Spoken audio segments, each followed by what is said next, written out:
할렐루야. 네, 말씀을 함께 보겠습니다. 열왕기상 3장 14절입니다.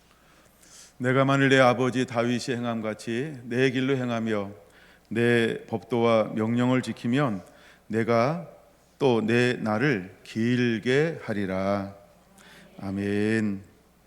네, 메타싱크 17번째 시간, 다윗의 길 세 번째입니다. 다윗이 솔로몬에게 했던 유언은 무엇일까? 다윗이 솔로몬에게 했던 유언은 열왕기상 2장 1절에서 4절 잘 드러나 있습니다. 2절에 이렇게 말하죠. 내가 이제 세상 모든 사람이 가는 길로 가게 되었노니. 다윗이 이제 죽음을 앞에 두었다라고 그는 고백하는 거죠. 너는 힘써 대장부가 되라. 힘써 대장부가 되라. 대장부가 된다라고 하는 것은 강하고 담대하며 남자답게 남자다워져라, 이런 말이 대장부가 되라, 이런 말이죠. 자, 그러면서 이제 핵심이 되고 있는 말씀이 3절과 4절입니다. 먼저 3절 이렇게 말합니다.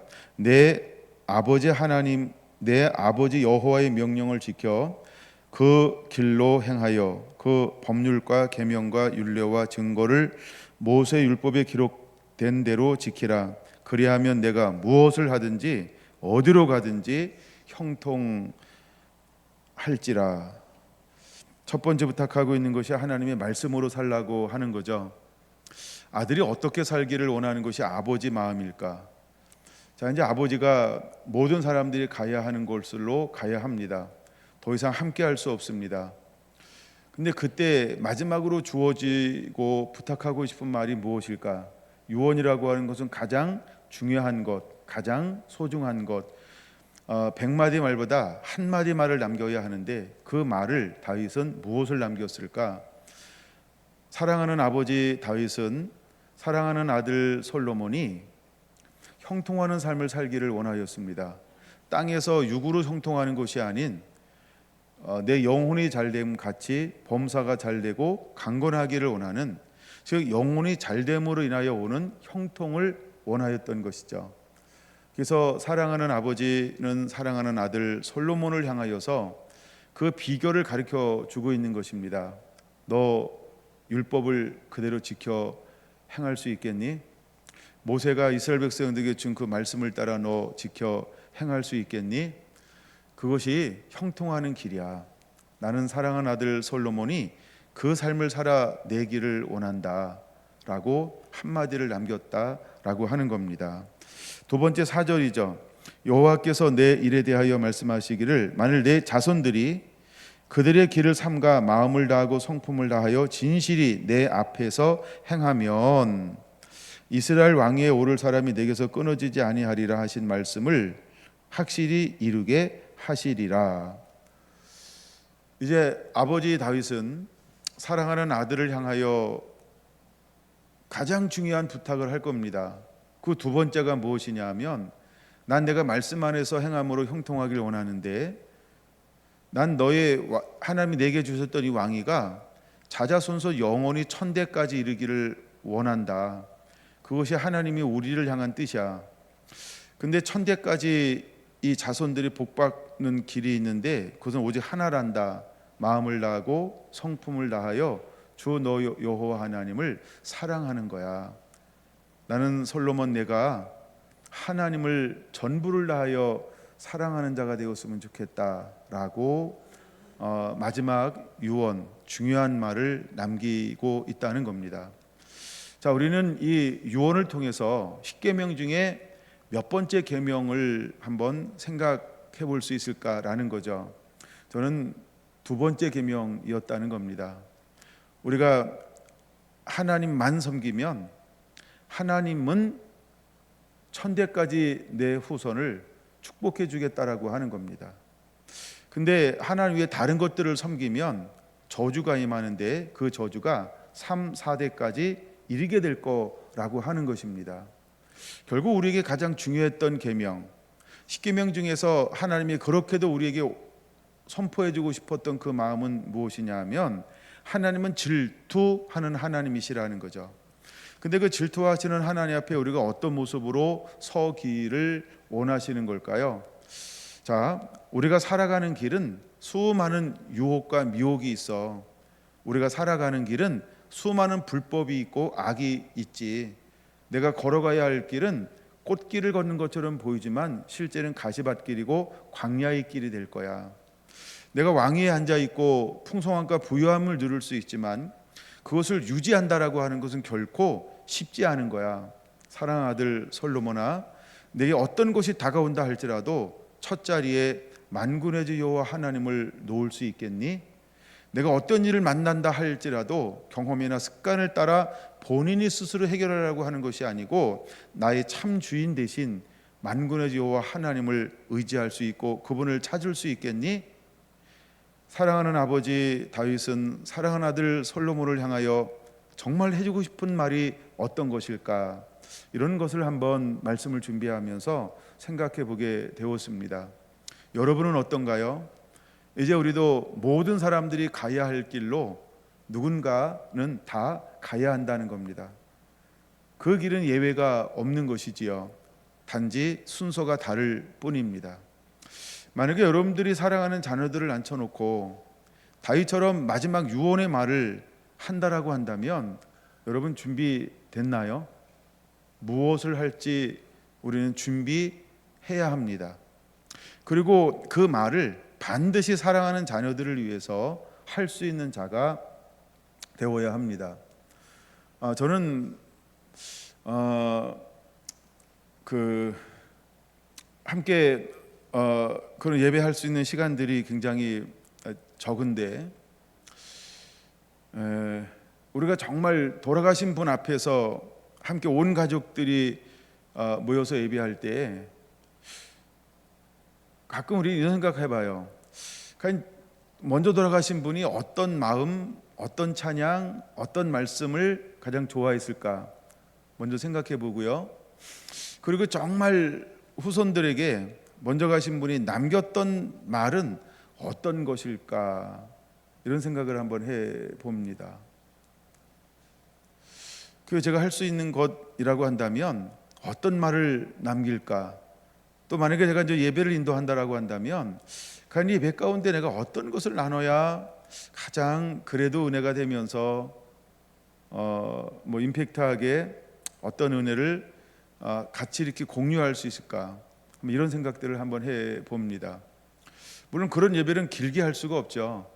그래서 뭔가 한 주제를 가지고 딱 하나를 잡아서 뭔가 임팩트하게 하나를 나누어야 하는데 저럴 땐 내가 먼저 가신 고인을 안다면 참 좋았을 걸 이런 생각들을 해보고 잘 모르면 계속 주변에게 살짝 물어봅니다. 혹시 평상시에 좋아했던 건 뭐였을까요? 이런 것도 물어보고 그래서 혹시 평상시 많이 했던 말씀 중에 기억나는 것은 혹시 있나요? 라고 물어보기도 합니다. 여러분, 우리는 준비해야 합니다. 내가 마지막 모든 사람들이 가야 할 길을 가기 전에 여러분은 어떤 말씀을 남길 건가 준비하고 사시는 거죠. 우리가 이제 가정 세미나를 할 때 하는 것 중에 하나가 유언장 쓰기 이런 것이 있어요. 여러분 유언장 쓸 때 어떤 말을 남겼나요? 물론 제가 지난번에 했었던 사모님의 이야기 중에 살짝 기억나는 것은 있긴 하지요. 그 중에 하나가 이제 이런 거죠. 이제 물론 이것은 여러 가지 감정에 섞여서 나오는 말이겠지요. 저는 사모였습니다. 우리 목사님은 아내를 원한 것이 아니고 사모를 원하였습니다. 이런 것이 이제 남아 있긴 하죠. 근데 이건 우리가 살아갈 때 물론 그런 감정에 의해서 이제 그렇게 고백할 수 있어요. 근데 그것이 우리가 모든 사람들이 가야 할 길로 갈 때 쓰는 유언 속에 그런 것이 남아 있다라고 한다면, 그렇죠? 자, 다시 한번 생각해 봐야 할 겁니다. 나는 과연 어떤 말을 남길 것인가? 만약에 그것이 다윗처럼 3절, 4절 두 문장이라고 한다면 즉 우리가 남길 수 있는 것이 두 문장이라고 한다면 여러분은 그 두 문장을 무엇으로 남기시겠습니까? 오늘 한번 그것을 고민해 보고 여러분들이 준비하여서 그 시간이 오기 전까지는 그것을 놓고 중보기도하며 사시고, 그 시간이 왔을 때는 반드시 변호사 입회하에 공증을 받아서 여러분 유언을 남기시면 어떤가, 이런 생각을 한번 해 봅니다. 자, 이 얘기를 하는 이유가 있습니다. 오늘 다윗이 간 길입니다. 그럼 다윗은 어떤 길을 걸어갔다라고 스스로 말하고 있는 걸까요? 그는 첫째, 하나님의 말씀을 사랑하며 순종하는 길을 걸어갔다 고백하는 겁니다. 사랑하는 아들 솔로몬아, 나는 참 연약하고 부족한 게 많은데 왜 내 삶 가운데 하나님께서 이런 은혜를 주신지 아니? 그 비결은 다른 데 있는 거 아니야. 그것은 내가 온 마음을 다하고 성품을 다해서 하나님을 사랑했어. 그랬더니 하나님께서 내 삶을 형통하게 하신 거야. 이 주어진 것만 보면 이걸 우리는 누릴 수가 없어. 이것을 누리는 비결을 너는 그걸 보아야 돼. 이것을 누리는 비결이 무엇인지 아니? 이것을 누리는 비결은 다른 데 있는 거 아니야. 돈이 돈을 낳는 게 아니고, 권력이 권력을 낳는 게 아니고, 행복이 행복을 만들어내는 것이 아니고, 내가 온 마음을 다해서 하나님을 사랑했단다. 그리고 어떠한 환경이 다가온다 할지라도 나는 순종하려고 늘 나를 쳐서 복종시키는 삶을 살려고 부단히도 노력했지. 그랬더니 하나님이 내게 주신 은혜의 결과가 지금 내가 보고 누리는 것이란다. 내가 너에게 이것을 물려준다 할지라도 내가 하나님을 경외하지 않고 내가 하나님의 말씀, 즉 하나님을 사랑하지 않는다라고 한다면 이 보여지는 모든 것은 한순간에 다 쭉정이와 같이 바람에 날려갈 거야. 정말 다윗이 아들에게 해주고 싶은 말 여러분 느끼실 수 있나요? 그래서 우리가 1세대가 걸어가서 성공한 사람, 2세대가 3세대가 돼서 그것을 누려서 더 아름답게 만드는 삶, 여러 가지 경우가 있을 수 있습니다. 어떤가요, 여러분? 100년이 지나면 100대 기업 중에서 2개에서 3개가 남는다라고 합니다. 왜 그럴까요? 유지하는 비결을 다른 데 두었기 때문입니다. 여러분, 오늘날 교회가 세워졌어요. 한국의 수많은 2대, 3대, 4대, 5대, 6대 이제 걸쳐서 수많은 100년 넘는 교회, 150년 넘는 교회, 120년 넘는 교회도 굉장히 많습니다. 경주에도 120년 넘는 교회들이 있습니다. 여러분, 그 교회들을 한번 보세요. 어떤가요? 세대를 걸쳐가면서 계속 아름다움이 계승되든가요? 우리가 모르긴 몰라도 우리 주변에 많은 교회들이 여전히 종교적인 신앙생활을 하고 있는 교회들도 있을 수 있다는 겁니다. 왜 종교적인 신앙생활을 할 수 있을까요? 뭘 잃어버린 결과일까요? 오늘 여기 말씀하고 있는 3절과 4절을 잃어버린 결과라고 하는 것입니다. 여러분, 교회의 본질은 다른 데 있지 않습니다. 하나님의 말씀을 순종하는 것입니다. 내가 온 마음을 다하여 하나님을 사랑하는 것입니다. 그렇게 하지 않을 때 어떤 규모를 가지고 있다 할지라도, 어떤 세력을 가지고 있다 할지라도 그 교회는 종교적 교회에 지나지 않습니다. 하나님이 역사하지 않고 운동력이 없으며 선한 영향을 끼칠 수 없습니다. 물론 시간 되면 볼 겁니다. 이건 역대 하에 기록되어져 있는데요. 르호보암 왕을 향하여서 그는 선한 왕입니다. 근데 하나님 앞에 그는 어떤 왕이었을까요? 하나님이 기뻐하는, 하나님 앞에 정직한 왕은 아니었다는 겁니다. 선한 것만 가지고 되지 않는 것을 분명하게 보여주고 있는 한 대목이기도 한 것이죠. 자, 이제 솔로몬의 이야기를 좀 더 나누어 보려고 합니다. 솔로몬은 6장에 넘어가면 성전을 건축하는 일에 첫째 7년이라고 하는 개인 시간을 헌신하고 드리면서 이제 왕의 삶을 사는 것입니다. 여러분, 성전을 건축하기 위해서 솔로몬이 한 것이 무엇일까요? 순종입니다. 아버지의 약속을 붙잡은 겁니다. 그것을 놓고 전부 준비한 대부분은 누가 준비해 놓고 길을 닦아 놨을까요? 아버지가 해 놓은 것입니다. 물론 하나님께서 솔로몬에게 지혜를 주었고, 그래서 그것을 이루고 감당함에 있어서 너무나 기쁘고 즐거울 수도 있었다라고 하는 것입니다. 근데 언제나 솔로몬은 그런 고백을 하지 않습니다. 여러분 혹시 솔로몬의 이야기를 읽어가면서, 물론 그 역대 열왕기 상하만 읽었기 때문에 이렇게 안 보일 수 있어요. 솔로몬은 나는 하나님을 위해서 집을 짓기를 원하는 마음이 전에는 아버지의 소원이었다고 한다면 이제는 나의 소망이고 나의 소원입니다. 이런 고백을 읽어봤나요? 그는 언제나 이것을 고백할 때 이렇게 고백하더라는 거죠. 아버지의 마음에 있었던 아버지의 마음, 이렇게 고백하고 있다는 거예요. 왜 솔로몬은 성전을 짓는 것이 아버지에게서 나에게로 한 번도 고백되어지는 고백을 성경은 생략하고 있는 걸까? 여러분은 어떤가요? 단순히 이것이 어떤 교회를 향한 김경수에게 주어졌던, 목사님에게 주어졌던 것, 나 이루어야 돼, 만약에 이렇게 우리가 본다라고 한다면 어쩌면 우리는 솔로몬이 걸어갔던 그 길을 동일하게 걸어갈 수 있다라고 하는 겁니다. 이건 하나님이 예수님께 원하신 거죠. 저한테는 이걸 원하지 않았어요. 저는요 이걸 원하셔서 전 이거 하는 거예요 라고 예수님이 우리에게 요구하는 것과 다른 것을 붙잡고 갈 수 있다는 거죠. 1세대가 지나고 2세대가 되었고 또 다음 세대가 넘어갈수록 우리는 무엇을 붙잡아야 할까? 여러분 잘 다시 한번 봐야 한다는 거죠.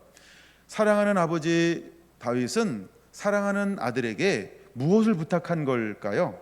마지막 유언에 너는 하나님을 위하여 하나님의 이름을 위해서 성전을 건축해야 돼, 이 이야기가 들어가 있나요?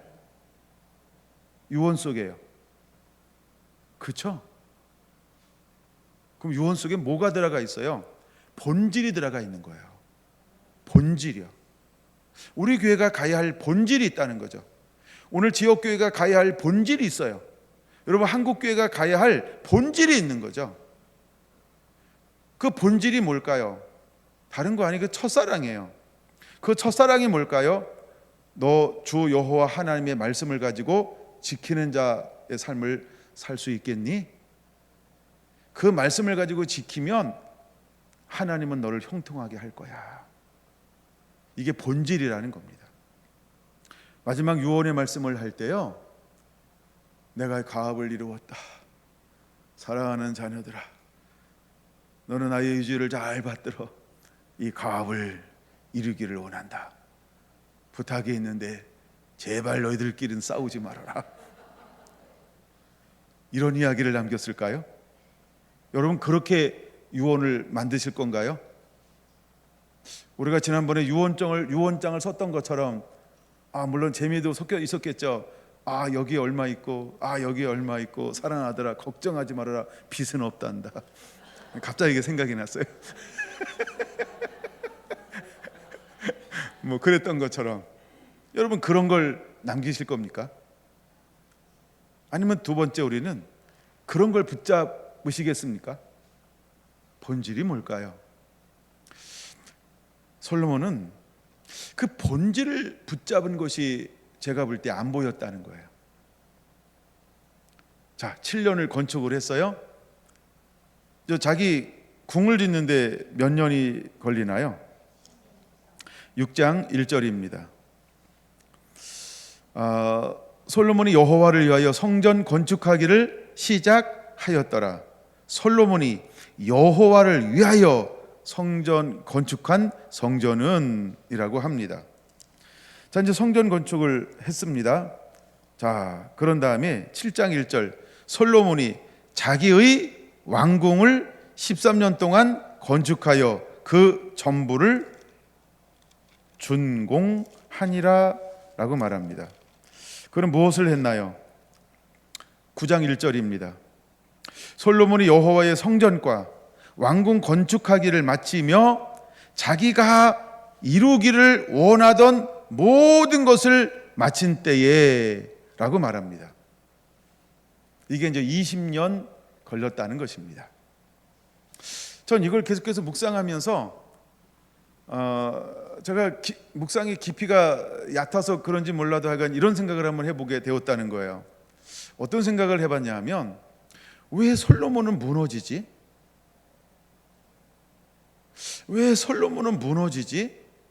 도대체 어디서부터 무너지기 시작한 거야? 우리는 다 무너지는 어떤 기점, 시초가 있지 않을까요? 시작점이 있지 않을까요? 근데 나도 몰라 어디서부터 무너지기 시작했는지. 그럴 수 있죠. 근데 솔로몬도 어디서부턴가 무너지기 시작한 점이 있다는 거예요. 그럼 저는 아까 이렇게 한번 먼저 생각해 본다는 거죠. 성전을 건축하는 7년 동안은 무너진 적이 없다. 아니 무너질 리가 없지 라고 한번 생각해 봤다는 거예요, 제가. 근데 성전을 짓는 13년 동안은 어떤 일이 벌어진 걸까? 그래서 제가 성경을 다시 한번 찾아보기 시작했어요.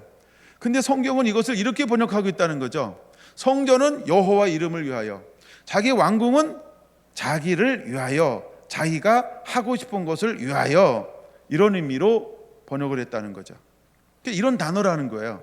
자, 그러면 이때 성전을 짓는 솔로몬, 그 다음에 왕궁을 짓는 솔로몬, 어떤 차이가 있었을까요? 그는 성령 충만합니다. 성령 충만하기죠. 두 번째, 세상에서 가장 지혜롭습니다. 그리고 그 땅 가운데 평화가 있습니다. 그 다음에 수많은 사람들이 조공을 바칩니다. 6660세겔. 막 어마어마한 부를 누립니다. 성전을 짓는 데는 헌금 안 해도 됩니다. 왜요? 다 해놨어요. 그러면 자기 성을 짓는 데는 뭐가 필요했을까요? 세금이 필요했다는 거예요. 이 이야기를 왜 하는지 아십니까? 11장에 넘어오면 12장에 보면, 물론 11장도 있지만 12장에 보면 솔로몬이 죽었어요. 그리고 르호보암이 왕이 되었어요. 자, 그리고 다윗을 모셨던 원로 대신들이 있죠. 르호보암이 함께 자라난 신하들이 있어요. 이때 나이가 41이니까 적진 않은 거죠. 내가 누구의 말을 들을까 했더니 이 원로 대신들이 어떤 걸 권면하고 있었나요? 세금이 너무 무겁습니다. 고된 노역이 우리를 지치게 합니다. 그럼 이걸 두 가지로 생각해 보자는 거죠. 사실 뒤로 넘어가면, 그러면 왕궁을 짓는데 왕궁을 어떻게 건축을 했을까요? 세금을 거두기 시작을 하는 거예요. 정말 솔로몬은 세금을 거둬야만 되는 그런 상황이 됐겠죠. 근데 솔로몬은 어떤 삶을 실제로 살았나요? 은이 돌같이, 금이 흔하게, 금그릇으로 물 마시고 이 정도로 막 금이 흔한 부를 누렸습니다. 은이 돌처럼 막 흔한, 그런 부유함을 누렸습니다. 근데도 불구하고 그는 무엇을 멈추지 않았다는 거예요? 백성들에게 세금을 거두는 것을 멈추지 않았다라는 것입니다. 물론 수많은 무엇도 받았나요?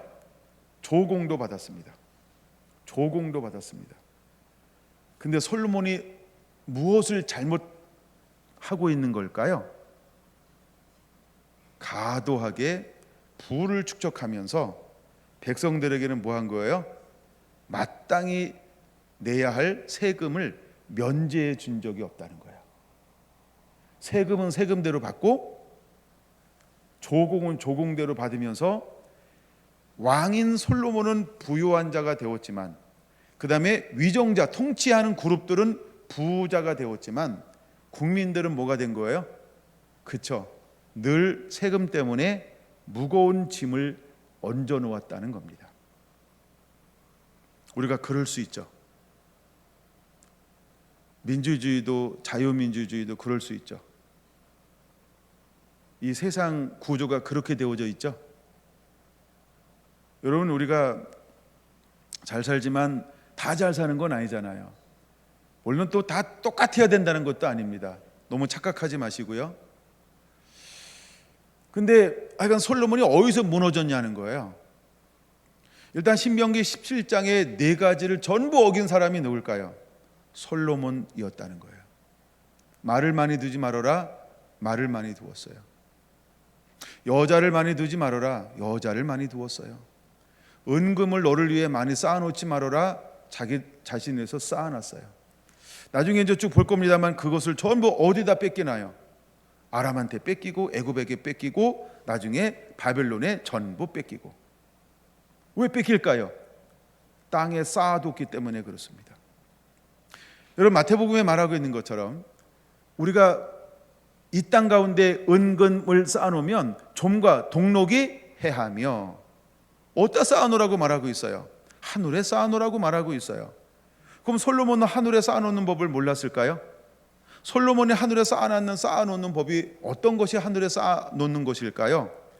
주의 이름으로 이웃을 사랑하는 것이었다는 것입니다.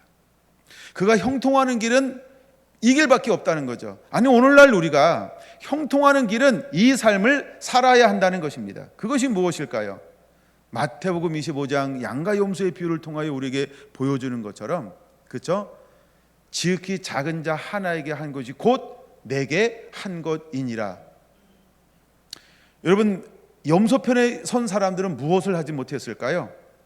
그는 하나님을 사랑했다고 스스로 말합니다.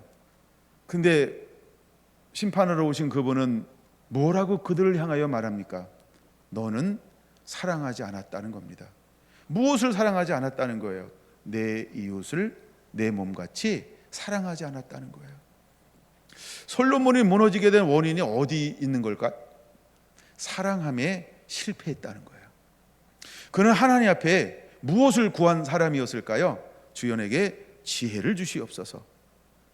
그는 지혜로운 사람이었어요. 명철한 사람이고 총명한 사람이었어요.